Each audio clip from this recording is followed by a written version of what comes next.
నేను రాజకీయాల్లో 2004లో ఎమ్మెల్యేగా 2007 నుంచి 11 వరకు ఎమ్మెల్సీగా ఏపీ చైర్మన్గా పనిచేసిన రాజకీయాలు ఉన్నాను. ఇంతవరకు రాయదుర్గం అంటేనే ప్రశాంతానికి పేరు. ఎందుకంటే కర్ణాటక బార్డర్ ఉంది కాబట్టి ఎప్పుడు కూడా గలాట్లు కానీ ఇక్కడ దౌర్జన్యాలు కానీ ఇక్కడ తిరగలేదు. అటువంటిది ఫస్ట్ టైం నా లైఫ్లో ఒక రాయదుర్గంలో భూమనాల మండలంలో మన రోజు మా పైన అంతా దాడి జరిగింది. అంత అమెరికా తెలుసు. ఈరోజు ఎలక్షన్ ఉంది. నిన్న నైట్ వరకు మా దగ్గర 9 మంది అంటే 11 మంది ఉంటారు. 11 మంది దాంట్లో ఇది ఒక్కరిని ఎత్తుకుపోయినారు. రెండో వాళ్ళు రాకుండా వాళ్ళు ఇద్దరు. ఇంకెవరు లాస్ట్ ఒక లేడీ ఇన్ఛార్జ్ ఎంపీపీగా ఉన్నాడు. వాళ్ళకి హార్ట్ అటాక్ అయింది. ఆపరేషన్ అయింది. ఒక 2 నెలలు 3 నెలలు అయింది. నైట్ 1:30కి 1:30 అట్లా పోయి 1:30 పోయి రాత్రి అంత 10 మంది గెలాట్ చేసి డిస్టర్బ్ చేసి ఆయనకి ఇక్కడ రాకుండా ఎంత ఓటింగ్గా రాకుండా చేసినారు. కాబట్టి అయినా కూడా మన దగ్గర 15 మంది ఆయన ఆప్షన్ అయితే 16లో 15 మంది ఉన్నాం. 15 మందిలో 8 మంది మా దగ్గర ఉన్నారు. 8 మంది అందులో రికార్డ్ అయింది. మా దగ్గర మనం డిఎస్పీ అంతా వీడియో తీసినారు. కంప్లీట్ ఉంది. 8 మంది లోపల పోయినారు. పోయిన తర్వాత అక్కడ మేము కూడా అయిపోయింది కదా గెలుస్తామని మేము అనుకుంటాం. అంత లోపల ఎమ్మెల్యే గారు పోయినారు. ఎంపీ గారు లోపల పోయిన తర్వాత ఏమైందంటే మనోడు ఒకరిని మనము అన్వేషణ ప్లాన్ ఏం చేయాలంటే బయటికి పిలిచిన పోలీసు తీసుకుని పోయి ఆ రూమ్లో కూర్చోబెట్టి డబ్బు ఇస్తాము, ఇంత అమౌంట్ ఇస్తాము, తీసుకుని బయటికి పోని చెప్పినారు. వాడు ఎప్పుడు నేను డబ్బు కాదు చేసేది పార్టీ ముఖ్యమని చెప్పినాడు. బెదిరించినారు. అన్ని రకాల బెదిరి ఏం చేసినా కూడా నా ప్రాణం పైన కూడా నేను పార్టీ చేంజ్ కాను, పార్టీకి ఓటేస్తాను కరాగంటగా చెప్పిన వ్యక్తి. చెప్పిన తర్వాత మనం బయటికి పంపంటానంటే అప్పుడు భయపడి ఈడే చూసేదాన్ని అంటే భయపడి ఇంకే వేరే రూమ్ వేసి బయట లాక్ చేసినారు.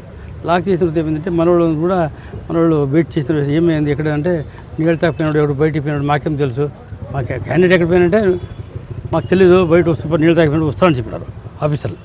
అయిన తర్వాత వీళ్ళు రాలేదని రూమ్లో ఉండని తెలిసిపోయింది. తెలిసిన తర్వాత వాళ్ళు వస్తేనే ఎన్నికలు అని వాళ్ళకి రూల్స్ తెలియదు కాబట్టి బయటకు వచ్చేస్తాను. బయటకు వచ్చి మీడియా బయటకు వచ్చినప్పుడు వాళ్ళని కూడా బయటకు పంపిస్తారు. ఇప్పుడు మన అన్వేషణ బయటకు పంపిస్తారు. ఇప్పుడు 8 మంది బయట పోయి ప్రెస్ మీట్ ఏమో అనుకుంటారు. అంతలోపలే ఇప్పుడు అయిన తర్వాత ఇంక ఎవరు లేదు, ఖాళీ అయిపోయింది కదా, మేమే అంటే 7 మంది ఉన్నాం కాబట్టి 7 మంది మా చేతులు ఎత్తేసి డిక్లేర్ చేసుకుంటారు. కాబట్టి అంటే అన్ని రకాలుగా అన్ని వీడియోలు నిన్న మనం చూసిన కదా, తిట్టడము, మ్యాన్ హ్యాండిల్ చేయడము, అన్ని రకాలుగా నాకు ఇబ్బంది పెట్టి అనైతికంగా అంటే నైతికంగా మిగిలిన. ఎందుకంటే నాకేమంటే నాకు చాలా ఇది గెలిచినా ఓడిందని బాధ లేదు. కానీ నాకు ఒక ఆనందం ఏమంటే 9 మంది ఉంటారు కదా, ఎంత ప్రలోభాలు పెట్టినా అంతా కూడా బీసీలు అంతా బీది వాళ్ళు అంతా ఎంపీటీసీలు ఎస్సీలు ఉండరు, ఇద్దరు అంతా బీసీలు ఉండరు.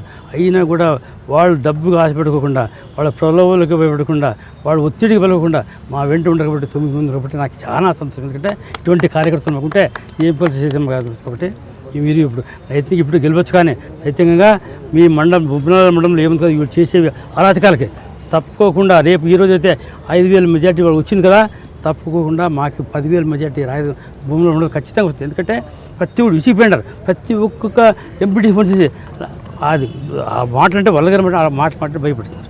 కాబట్టి ఖచ్చితంగా వాళ్ళు కసి పెరిగింది.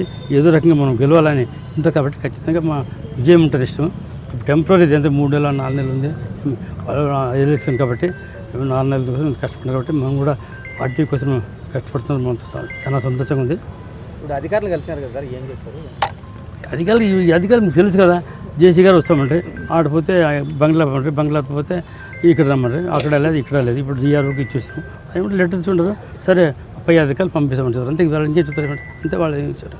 ఇప్పుడు అక్కడ మా పోలీసులు ఉన్నారు, బెటాలియన్ 150 మంది పోలీసులు, ఒక డిఎస్పీ, 8 మంది సిఐలు, 12-13 మంది ఎస్ఐలు ఉన్నారు. ఏం చేసినా అంతమంది ఉన్నా కూడా నిన్న మార్నింగ్ 100 2 వీలర్స్ 200 జనాలకి మీటింగ్ పెట్టారు. అక్కడ పార్టీ మీటింగ్ పెట్టారు పోలీస్ స్టేషన్ ముందే. ఇంకా వ్యవస్థ ఎక్కడుంది అర్థం. మేము ఎలక్షన్ అయిపోయింది, ఓడిపోయినారు కదా, మేము అనంతపురం రావాలని వస్తూ ఉంటే రాళ్ళ వర్షం కురిపించాము. అంతా మా కార్ల పైన రాళ్ళ వర్షం కురిపించారు. మా కార్లు కూడా డ్యామేజ్ అయింది. కాబట్టి అంటే రాజకీయాలు అంటే ఇప్పుడు ఒకటి అయిపోయింది. వాళ్ళదేమో రెడ్ బుక్ రాజ్యాంగం ఉంటారు. దానికి ప్రతీకారం కూడా ఖచ్చితంగా ఉంటుంది. కాబట్టి మా రాజకీయంలో ఏమనుకుంటున్నామంటే ఇన్ని రోజుల వరకు ప్రశాంతంగా ఉంది. ఎప్పుడు జరగలేదు. 22 ఏళ్ళలో ఎప్పుడో జరగలేదు. జరిగింది కాబట్టి ముందు కాలంలో ఫ్యాషన్లు పెరిగే అవకాశం ఉంటుంది కాబట్టి అది కాకుండా చూసిన బాధ్యత ప్రభుత్వానికి పోలీసు అధికారులు వాళ్ళంతా చేస్తే బాగుంటుంది. వాళ్ళ ఎంపీటీసీలకి బలవంతంగా లోపల దుబ్బినా ఉంటాం మేము. వాళ్ళకి ఇష్టం లేక బయట పెట్టారు కదా, అదా బయటకి లోపల దుబ్బినా ఉంటా. వాళ్ళకి ఇష్టం లేదంట మా వైఎస్ఆర్ పార్టీ కానీ ఆ నమ్మకం లేదు, దానికోసం వాళ్ళకి ఇష్టం లేకుండా బయటకు పెట్టారని ఆయన స్టేట్మెంట్ ఇస్తున్నారంటే ఏమన్నా దీనికి ఏమన్నా మీనింగ్ ఉందా అని ఆయన ఒకసారి మినిస్టర్గా చీఫ్గా అంత పనిచేసి రాజకీయంగా ఎంత పెద్ద పెద్ద మాట్లాడుతున్నాడు, ఎంత మాట్లాడి చేసేదేమో పని ఏంటో ఆ మాదిరిగా ఉంది పని. మొత్తం 16 మంది ఎంపీటీసీలు ఉంటే 15 మంది వైఎస్ఆర్సీపీ ద్వారా పార్టీ గుర్తు ద్వారా గెలిచిన వాళ్ళు 16 మందిలో ఆ 15 మంది కూడా ఈరోజు అటెండ్ అయ్యారు. ఇదిగో ఇలా జూమ్ చేసి చూడండి, 15 మంది కనిపిస్తున్నారు. ఇది 7 మంది కదా, ఇది 15 మందిదే. అంటే ఒకరు అనిమేషన్ తీసుకెళ్ళి పక్క గదిలో ఎప్పుడైనా కిడ్నాప్లు జరిగితే వేరే వేరే చోట్ల జరిగేటివి, వేరే ఊర్లోకి ఎత్తుకపోవడం అట్లా జరిగేది. ఇదేం కిడ్నాప్, పక్కన ఎలక్షన్ జరుగుతుంటే పక్క గదిలో నిర్బంధించారు. మా అనిమేష్ చైర్ ఖాళీ ఉంది, కావాలంటే అనిమేష్ నాతోనే ఉన్నాడు.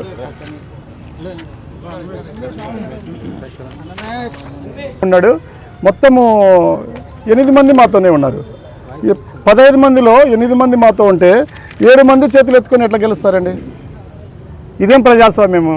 ఇంత గొప్ప ప్రజాస్వామ్యం రాయదుర్గంలో. దీన్ని ప్రశ్నించడానికే మేము వచ్చాం, పత్రికల ముందు పెట్టడానికి, పత్రికల ద్వారా ప్రజలకు తెలియజేయడానికి మేము ఈ పని చేస్తూ ఉన్నాం. దీని తర్వాత ఇంకా ఇది చూసిన తర్వాత ఇంకా ఏముంటుంది నేను మాట్లాడడానికి? ఇంకా మీరే అర్థం చేసుకోండి. ఎంత దౌర్జన్యం అంటారో, దురాఘాతం అంటారో, అవినీతి అంటారో, ఏమంటారో మీరే అనండి. ఇంకా తర్వాత దీంట్లో అందరూ కనిపిస్తున్నారు, పక్కన ఎమ్మెల్యే ఎంపీ గారు కూడా కనిపిస్తున్నారు. దీంట్లో చూస్తే ఇలా ఉంది. అన్న చెప్పే కదా పక్క గదిలోకి వెళ్ళి అన్మేష్ని ఏం చేసినారు అనేది. మీరు ఇంతకుముందు 8 మందితో అందరితో మాట్లాడారు కదా, ఈవెన్ అన్మేష్తో కూడా మాట్లాడారు. ఆ విషయాన్ని మేము ప్రభుత్వ అధికారులకు తెలియజేయడానికి, వాళ్ళ ఎలక్షన్ అధికారులు కూడా ఈరోజు ఎలక్షన్ అధికారులు ఇంతవరకు భారతదేశంలో ఏంటంటే పక్క దేశాల్లో ఉన్న మర్యాద ఏంటంటే గవర్నమెంట్ ఆఫీసర్లకి వీళ్ళు ఎలక్షన్లు బాగా చేస్తారు, ఎగ్జామ్స్ బాగా కండక్ట్ చేస్తారు, ఫ్లడ్స్లో బాగా కష్టపడతారని ఉండే. ఓటి సంఖ్య నాకిపోయింది.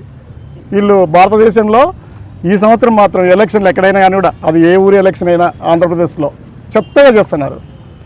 ఏమనంటే బాధ, ఒక్కోసారి ఒక్కో రూలు చూపిస్తారు. ఉదయం నుంచి చెప్తూ ఉన్నాను, వాళ్ళను లోపలికి పంపించినా వాళ్ళను ఉండే పద్ధతిలో ఉంచండి అని. ఇప్పుడు ఎమ్మెల్యే అన్మేష్ అన్మేష్ ఇక్కడే ఉన్నాడు కదా, ఈయననే మామూలుగా కిడ్నాపులు జరిగితే ఎక్కడికో ఎత్తుకపోయేవాళ్ళు. కిడ్నాపులు పక్క గదిలోనే పెట్టేది.